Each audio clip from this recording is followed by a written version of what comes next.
Hey mamas, it's your girl Carrie, and welcome back to another episode of Mom Wife Career Life. Today we're talking about something that might surprise you. One of the biggest reasons that we feel frustrated in life or overwhelmed or even just disappointed at the end of the day isn't what's actually happening. It's what we expected to happen because we do this thing without even realizing it.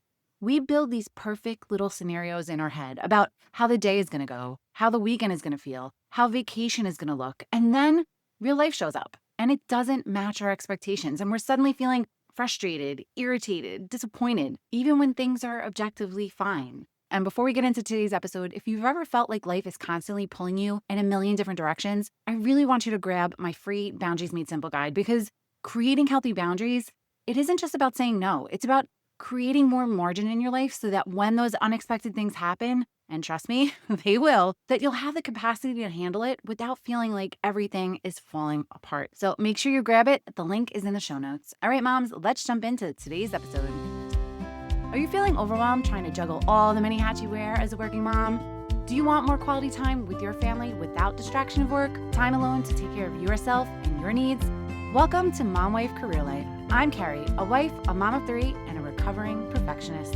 In this podcast, I will teach you how to create balance in your life by implementing healthy habits, organizing your home and your schedule, being so intentional with your time and in your relationships, and most importantly, how to start putting your needs first because no one can pour from an empty cup.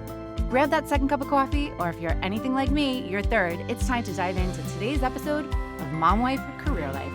Today, I wanted to talk about something that I think a lot of us struggle with, even if we don't realize it, and that is sometimes the biggest reasons we end up feeling frustrated and disappointed or overwhelmed at the end of the day isn't because something bad happened.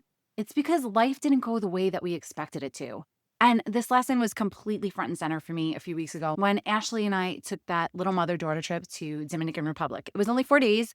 Ashley didn't have to take finals this year because she worked really hard, kept her grades up all year, which, side note, total proud mom moment, but she still had to get back for all the end of year senior activities. So we only had a few days. We left early Saturday morning, right after prom, and we flew home on that Tuesday, which meant we were determined to make the absolute most out of every minute. We booked the earliest flight we could. We packed our bathing suits and our backpacks because we figured if the room wasn't ready, we'd head straight to the pool or the beach. We had a plan. We were ready. We landed. We got to the resort. They upgraded us for free. Our room was absolutely gorgeous. And we got changed immediately. We headed down to lunch. We ordered pina coladas. We did a little cheers to our mini vacation. Everything was going great for about 5 minutes.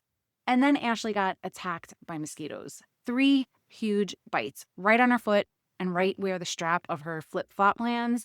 And I don't know why mosquitoes love Ashley so much, but there could literally be 20 people standing around. Ashley will get like 10 bites and the rest of us won't get any. And about a year ago, we actually found out that she has something called skeeter syndrome. And maybe I'm educating some moms out there today. Maybe your kids have this reaction too. It wasn't something I've ever heard of before. I just knew that she was sensitive to it, but it's basically an allergy to mosquito saliva. And instead of getting a little itchy bump like the rest of us gets, she gets these huge swollen welts that hurt, they sting, they sometimes bruise and leave discoloration on her body for weeks after they heal. She was trying so hard to push through. We finished lunch, we went down to the beach anyway, and we attempted to go in the water, and the beach was absolutely beautiful. But the second the water hit her foot, she was immediately in tears and in pain. And I was hoping that somehow she would just push through it. But we ended up giving up on the beach. We decided to go back to the pool. And the hotel actually advertised that they were beachfront, but you had to take a shuttle back to the hotel. And they told me that the shuttle comes every 5 minutes, but we waited over 20 minutes in the blazing sun.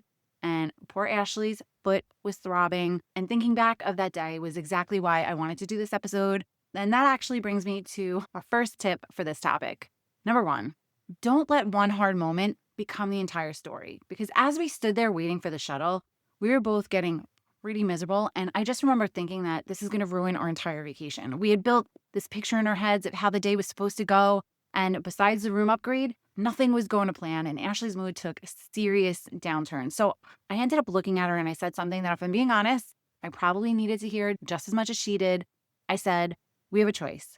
We can let this ruin our vacation, or we could decide that this is just one chapter of the story, not the whole story. Because one difficult moment doesn't have to become a difficult day. And one difficult day doesn't have to become a ruined vacation. We get to decide how much power we give that moment. And sometimes We accidentally give one frustrating moment way more power than it deserves. And in our case, it was two frustrating moments. But we got back to the hotel and I said, let's go find something to help with your bug bites and let's go book an amazing excursion because part of the gift of the trip was letting her pick an experience. So we went and spent way too much money on bug spray and topical creams. And then she chose an excursion that was a boat trip to 3 different beaches, which we were really excited about. But we went back to the room, got dressed for dinner. We chose an Asian place, and we'll just say it wasn't the best. Just another frustrating moment that added to the day, but I was trying to stay positive.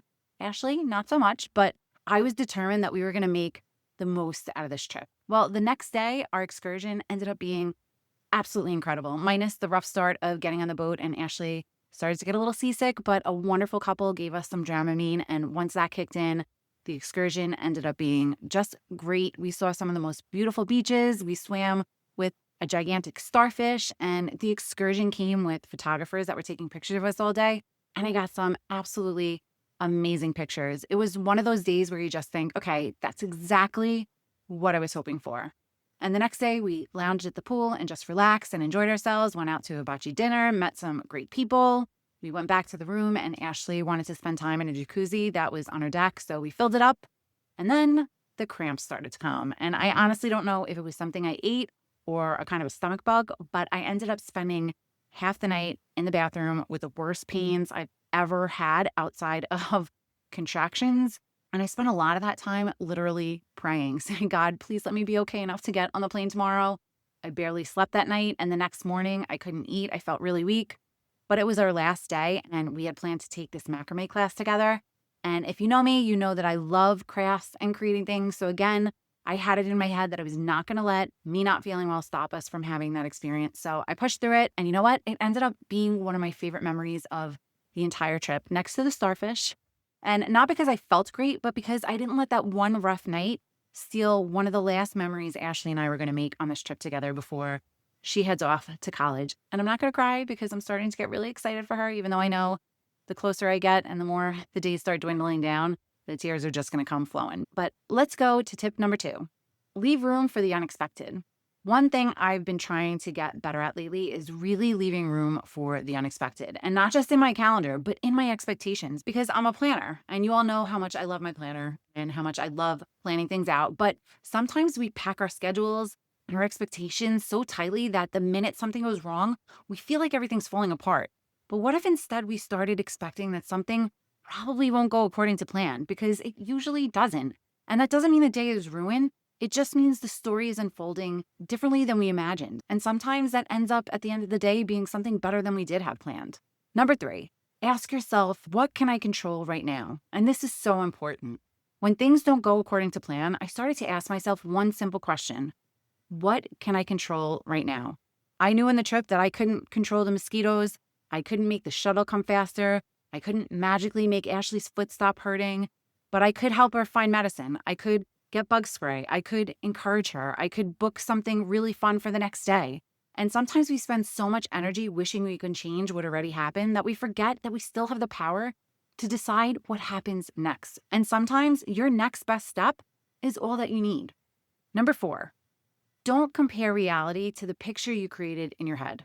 You know what's funny? We always talk about comparing ourselves to other people on social media, but sometimes the comparison that's hurting us the most is comparing real life to the version that we've already created in our minds. On our flight home, I kept thinking about our trip, and out of the 4 days, we each had a day that didn't go anything like we imagined it, but somehow we ended up coming home with amazing memories. And I realized, isn't that exactly what life looks like? We picture how a workday is supposed to go, how the weekend is supposed to go, how Christmas is supposed to go, how the summer's supposed to go, how vacation is supposed to go, how motherhood is supposed to go. And then real life shows up. Work throws you a curveball. The kids get sick. Someone forgets their lunch. Dinner burns. The weather changes. Your vacation starts out with mosquito bites instead of beach chairs.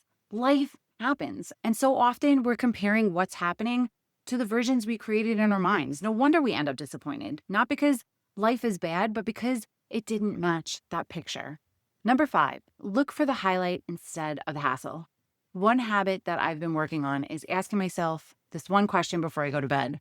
What was the best part of today? And not because every day is amazing. Some days are hard, really hard, But even on the hard days, there's usually something, maybe a good conversation, a laugh with your kids, a text from a friend, a beautiful sunset, a great cup of coffee. I love my coffee. But when we intentionally look for those highlights, the hassles, they start to shrink, not because they disappear, but because they stop being the only thing that we remember out of the day. Our first day of vacation, while it was filled with a lot of frustration, but the memory I anchor to is a tour of the room I recorded of Ashley. She walked around describing all the amazing things our room had while I recorded her, and the thought still brings a smile on my face. And honestly, the beach, while we didn't get to stay there long, the view, the sand, the water, I'm still so grateful for experiencing it.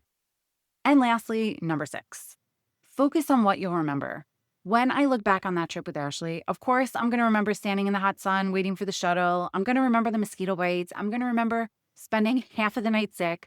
Those things happen and they're part of the story, but I don't think they're going to be the memories that rise to the top. What I think I'm going to remember most is swimming with those gigantic starfish, floating in the pool together, laughing over frozen drinks, taking that macrame class, talking about college and the next chapter of her life, having those 4 uninterrupted days together before she leaves for school. Those are the moments that are going to stay with me. And maybe that's why this lesson hit me so hard, because you know what season I'm in right now. I'm in one of the biggest seasons of motherhood there is. And I've talked about it a lot over the past few months, about Ashley graduating, getting ready for college, Kaylee turning 16 and starting to drive. Michael is now officially a teenager, and I can't believe I'm saying this, but I'm officially a mom of all teenagers. That one hit me really, really hard this week. Life is just moving too fast, and I'm realizing more than ever that I don't want the little frustrations to take up more space in my memories than they really deserve. I don't want to spend these moments wishing that they look differently. I really just want to be fully present in the moments that I actually have, because we don't get these seasons back. So here's the shift I really want you to think about this week. Keep making the plans, book the vacation, plan those birthday parties, organize those family outings, map out your week. You all know how much I love to plan. I'm never going to tell you not to plan, because planning gives us direction. But having flexibility in your schedule and in your life gives us peace, because life is going to throw curveballs. Kids are going to get sick. Flights are going to get delayed. Meetings are going to run longer. Someone's going to forget their soccer cleats. Someone gets 3 mosquito bites within the first 5 minutes of arriving in paradise, or you spend half the night praying you're going to be healthy enough to fly home. That's life. And we end up spending so much time wishing things had gone differently that we sometimes miss what's really beautiful right in front of us. And honestly, when I look back on this trip, even though it was just a few weeks ago, the difficult moments are just those small chapters in a much bigger story. The story that I'm remembering right now is the laughter, the connection, the memories, and that special time that I got to spend with my baby girl, because that's what really mattered. And I want more of that. I don't want a perfect life. I want a present one, because perfection isn't what creates the memories. Your presence does. So the next time something doesn't go the way you pictured it, maybe your workday blows up, maybe you burn dinner, maybe the kids are arguing before you've had that cup of coffee, maybe your vacation starts with mosquito bites instead of beach chairs, and sometimes those unexpected moments become the stories that you're going to end up laughing about in years to come. If this episode encouraged you today, I'd love for you to share it with another working mom who can use this reminder too, and make sure you hit that follow button so you never miss another episode. Sending you so much love and light until next time on Mom Wife Career Life with Carrie Pat. Before you go, if you found this podcast helpful, I would be so grateful if you would take a minute, go on over to iTunes and leave me a review. If you have other stressed out mamas in your life that you feel this podcast could help, take a screenshot of this episode, post it on your Instagram stories and tag me, and let them know that they are not alone and they can create balance in their life too. If there's a topic you'd like me to cover, or you just want to connect, DM me on Instagram at mom.wife.career.life. Or come on over and hang out in our free Facebook community, Work-Life Balance for Working Moms. Sending you so much love and light until next time on Mom Wife Career Life with Carrie Pat.